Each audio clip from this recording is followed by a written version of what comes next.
hoje é dia de receber aqui o nosso parceiro, que é advogado, o Ramon Carvalho, para tirar dúvidas jurídicas no quadro Fala Direito. Inclusive, você de casa pode mandar a sua participação, qualquer dúvida de direito que você tiver, através do meu WhatsApp aqui, 9342-4427. Vamos embora! Fala Direito!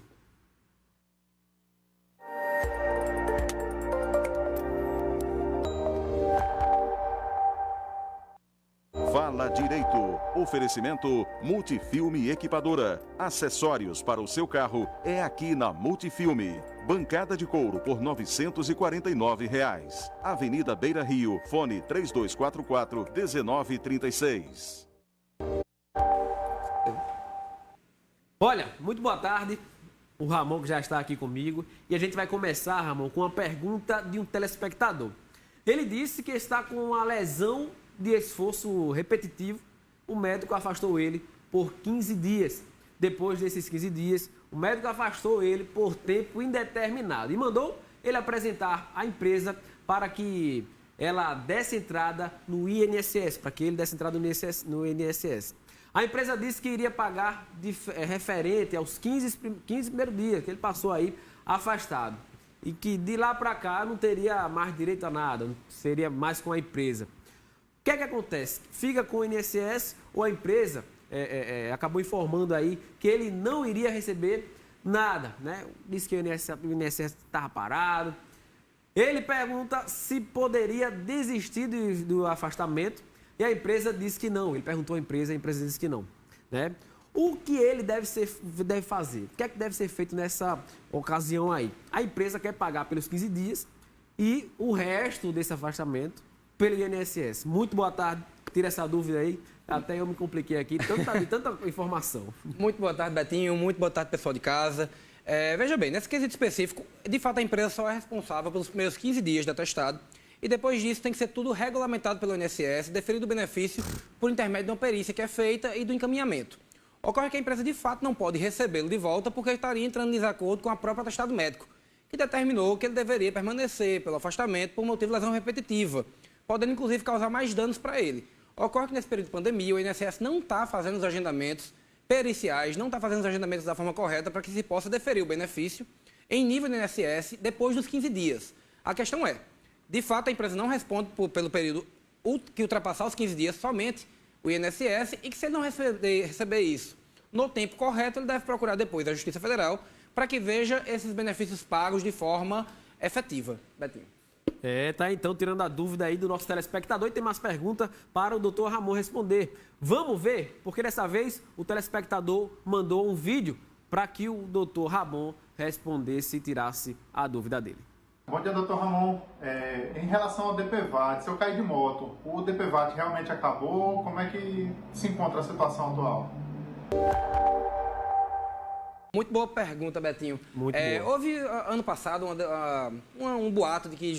houve uma medida provisória que Jair Messias Bolsonaro colocou, determinando que os DPVATs estariam encerrados pelo período 2020 para frente. Ocorre que a medida provisória encerrou-se, não houve votação do Congresso no sentido de transformar essa medida provisória em lei, e a partir do momento que se encerra, volta tudo ao normal, e o STF também já chegou com a decisão de que o DPVAT não haveria alteração na formatação dele. Haveria sim, talvez, uma diminuição em relação aos valores, mas o DPVAT continua assim.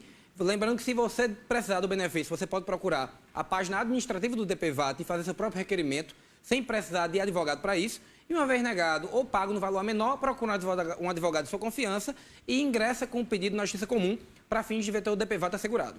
Nesse caso aí, as pessoas continuam pagando DPVAT, teve uma diminuição no valor, não foi isso? Teve uma diminuição do valor do DPVAT, mas isso aí é só meramente administrativo. O DPVAT diminui o valor que você paga de prêmio, mas o DPVAT em si, enquanto farmácia curatória para as pessoas que sofrerem acidentes automobilísticos e sofrerem lesões encartados na determinação do DPVAT e do CONAGE, continuam sim beneficiários. Ok, tem mais pergunta para o doutor. Olha, a próxima pergunta é a seguinte: a pessoa disse que sofreu um acidente de trabalho e está afastado porque vai precisar fazer cirurgia. O empregador tem deveres como o pagamento da cirurgia, medicação, transporte e fisioterapia ou não? Tem sim. Agora, toda a questão aí vai basear na questão da culpa. Se você conseguir determinar, conseguir provar que a empresa foi responsável por culpa, negligência ou imperícia, Por exemplo, se você é eletricista e a empresa não te deu o EPI para que você possa subir no poste, cortar um fio, ou fazer seu trabalho, ou se você é bombeiro e não trabalhou com a capa, com a capa de incêndio que evite, ou seja, se você conseguir comprovar que a empresa não agiu em acordo com a legislação, com o EPI, com o Ministério do Trabalho, ou com a determinação de qualquer entidade para ela responde sim por todas as despesas acidentárias, inclusive translado, internações, cirurgias e qualquer que seja a necessidade. Então, nesse caso específico, tem que se analisar a questão da culpa. Se a empresa estava trabalhando toda corretinha e houve um acidente, não há culpa, você vai simplesmente ser encostado pelo INSS em face do acidente, mas se houver culpa, além disso, ela responde por absolutamente todas as despesas e, na prática, para poder restabelecer a sua situação anterior. Olha, antes da próxima pergunta, se você tiver alguma dúvida aqui, não der tempo de resolver aqui, de gente responder aqui, tem um QR Code aqui no nosso canto da tela para você apontar a câmera do seu celular e vai direto para o contato do escritório do Dr. Ramon, para você tirar todas as suas dúvidas, só apontar a câmera no QR Code. Tem mais dúvida para o doutor? Dessa vez, um áudio do WhatsApp, um áudio que mandaram para a gente com essa dúvida. Pode jogar. Dr. Ramon, a minha dúvida é a seguinte, eu me divorciei agora há pouco tempo. Eu posso permanecer com o nome da minha ex-esposa?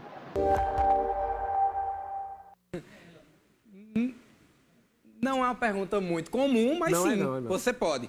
Uma vez que você estabelece contrato de casamento com alguém, você contrai, se você desejar, o nome da pessoa. E isso é uma das coisas que a pessoa, no divórcio, não pode exigir que você retire. Se você quiser permanecer com o seu nome de casado, muito embora divorciado, é um direito que lhe assiste, você pode permanecer. Agora, a razão é que a gente gostaria, até por uma questão de curiosidade, que você enviasse pelo WhatsApp ou pelo QR Code para que a gente descobrisse, né? Eu queria saber também. Deve ser muito amor, né?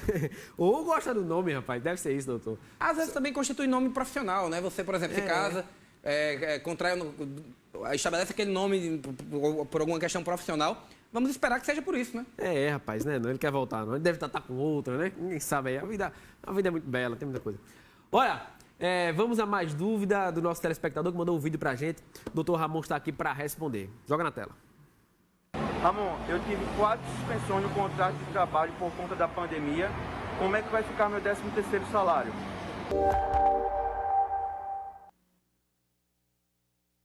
Muito bem, Betinho. Essa pergunta tem sido muito recorrente em relação ao 13º. Existem duas situações. A primeira é, você para ser beneficiário do 13º, você tem que trabalhar pelo menos 15 dias de cada mês.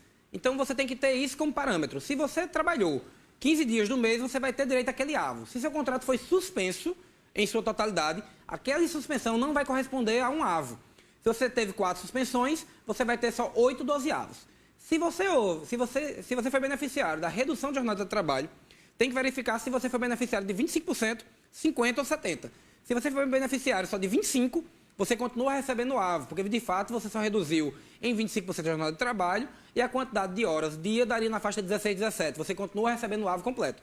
Agora, quem teve contrato suspenso, quem teve contrato reduzido em monta maior de 50% ou 70%, não vai receber aquele avo correspondente ao aviso prévio, ou ao aviso prévio não, desculpa, ao 13º, e, portanto, agora em dezembro vai receber apenas o valor proporcional, o que é muito importante de frisar. Falando ainda dessa parte trabalhista, tem uma pergunta aqui no meu WhatsApp, 93424427. Quem acabou seguro-desemprego em junho, não conseguiu se cadastrar no auxílio emergencial, como a pessoa deve fazer? Tem alguma indicação, doutor? Não tem, porque o auxílio emergencial ele ficou determinado um prazo desde o início para que fosse estabelecido a inscrição no programa, e esse programa foi vigente para as pessoas que naquele momento estavam de fato desempregadas.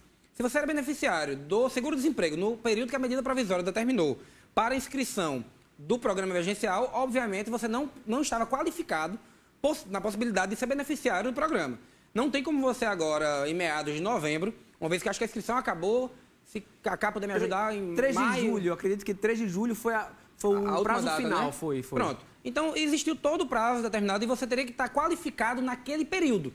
Se você não se qualificou como beneficiário da primeira inicialmente medida provisória, 927, você não pode pleitear agora. E eu acredito também que em sede de Justiça Federal é um processo que você vai perder.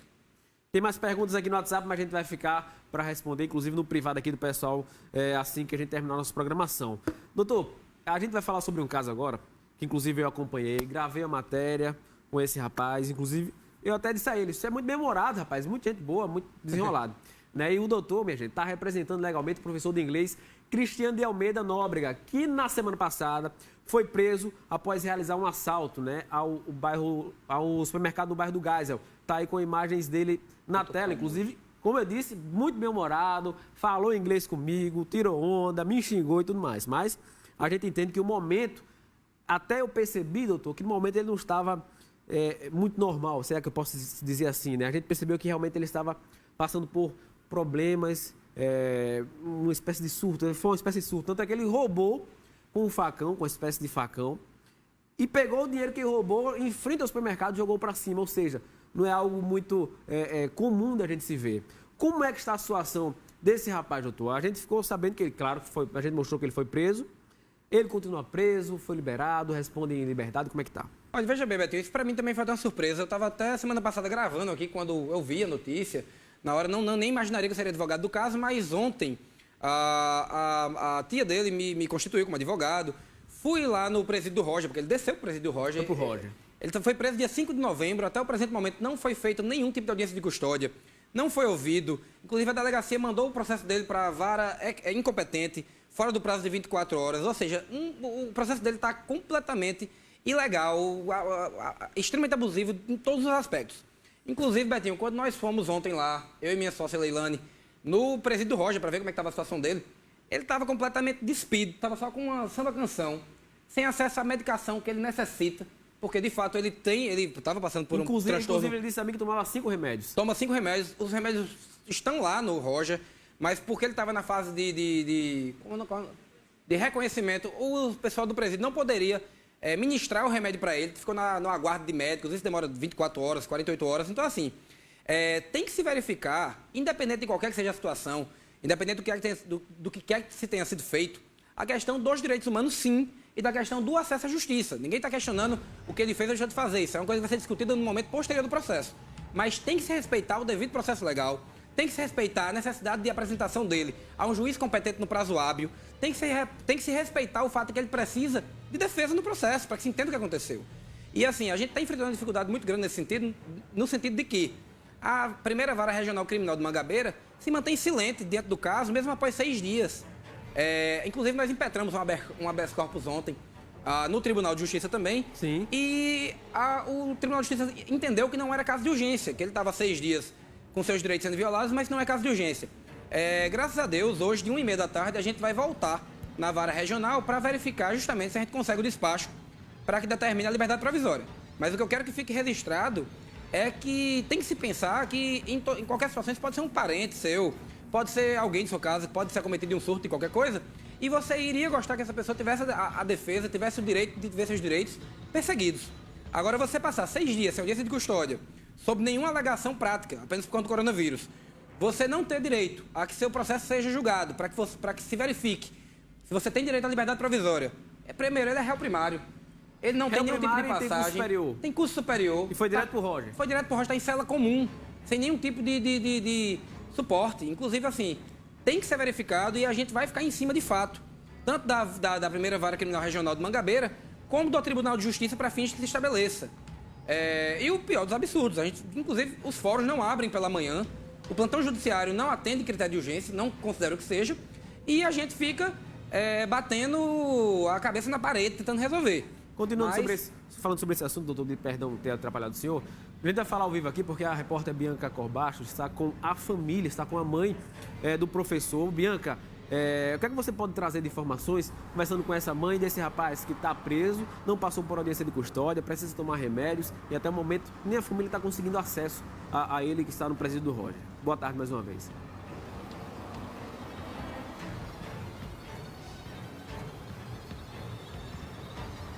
Pois é, boa tarde. Pois é, Betinho, é um sofrimento enorme que essa mãe está passando nesse momento, né? Ela estava aqui bastante emocionada e o que a gente espera é que seja feita a justiça, não é isso, dona Olívia? Boa tarde. Isso, boa tarde. Eu vim aqui para fazer um apelo às autoridades em nome do meu filho Cristiano. Meu filho não é ladrão. Meu filho apenas surtou por conta da pandemia. Sempre foi um trabalhador, trabalhou a vida toda e ultimamente ele estava cuidando do pai. há 1 ano que ele cuida do pai. E o pai é doente. Há 30 anos eu cuidei do pai dele. O pai dele é doente mental, é esquizofrênico. E Cristiano ficou cuidando do pai. Eu faço um apelo às autoridades que liberte meu filho. Libere meu filho daquela prisão. Meu filho precisa de tratamento. Meu filho não é um marginal. Meu filho não é ladrão. Meu filho apenas está doente. Eu quero cuidar dele. Eu quero levar ele para uma clínica para ele fazer uma terapia com psicólogo. Eu vou levar ele para o HU. Ele fazer tratamento. Eu quero cuidar dele. Pelo amor de Deus, seu juiz. Como está sendo a realidade dele dentro do presídio do Roger? Ele está lá muito sofrido. Ele desde quinta-feira, amanhã vai fazer 8 dias. Que meu filho entrou lá na quinta-feira, dia 5. Meu filho surtou, fez um monte de loucura no meio da rua, desespero, pelo desemprego. Um filho para criar, desempregado. O salário que ele estava recebendo era R$600 do auxílio. Ele perdeu 2 empregos nessa pandemia. Meu filho dava aula, é um professor, um trabalhador. Trabalhou a vida toda. Meu filho tem 3 idiomas. Ele é desenhista, design. Pois é, Betinho, esse é o sofrimento dessa mãe que aguarda aí por um desenrolar. Vamos aguardar então. Quero tratar dele assim como eu tratei do pai dele. Agradecer também essa mãe poder falar com a gente aqui. A gente mostrou essa história quando ele foi preso, mas essa é a diferença do Fala Cidade. A gente mostrou a história, mostra o outro lado agora também precisando da gente. A gente, por isso, que dá espaço. E se Deus quiser, tudo se resolva. Doutor, muito obrigado. Qualquer novidade sobre esse caso, o senhor pode trazer aqui. Muito obrigado, até a próxima. Só tenho a agradecer, Betinho. Obrigado ao pessoal de casa também por estar assistindo. Tamo junto.